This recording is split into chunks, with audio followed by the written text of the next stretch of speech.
Good morning, Pilgrim, on this rainy morning in Hillsboro. Jesus prays in Gethsemane. From Matthew 26, 36 through 46. Then Jesus went with them to a place called Gethsemane, and he said to his disciples, "Sit here while I go over there and pray." And taking with him Peter and the two sons of Zebedee, he began to be sorrowful and greatly troubled.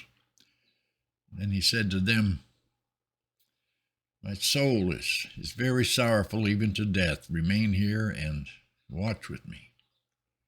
And going a little farther, he fell on his face, and he prayed, saying, "My Father, if it is possible, let this cup pass from me.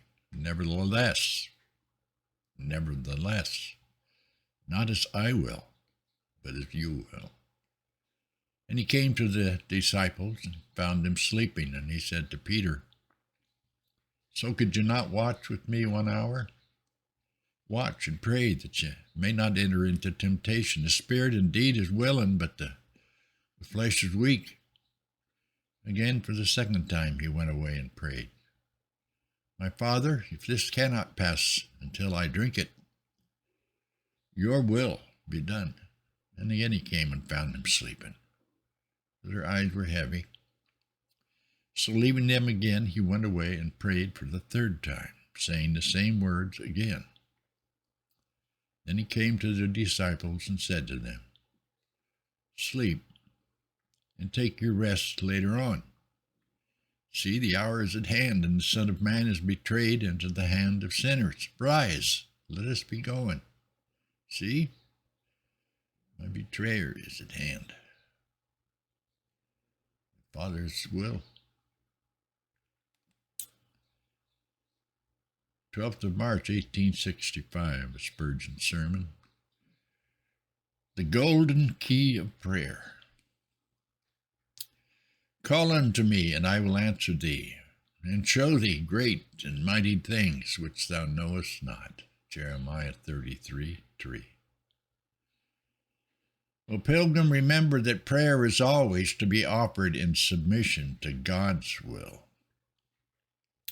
That when we say God hears prayer, we don't mean by that he always gives us literally what we ask for. We mean, however, this, that he gives us what's best for us, and that if he doesn't give us the mercy we ask for in silver, he bestows it upon us in gold, the real gold, not the world's gold, but real gold. If he does not take away the thorn in the flesh, yet he says, "My grace is sufficient for you."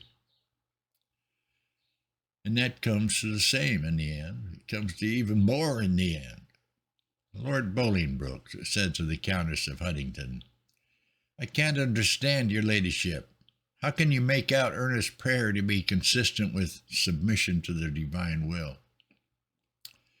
"My lord," she said, "that's a matter of no difficulty.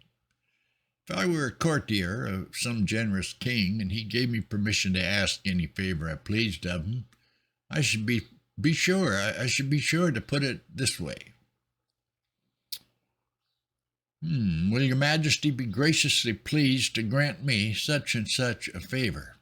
But at the same time, though I very much desire it, if it would in any way detract from your majesty's honor, or if in your majesty's judgment it should seem better that I did not have this favor, I shall be quite as content to go without it as to receive it."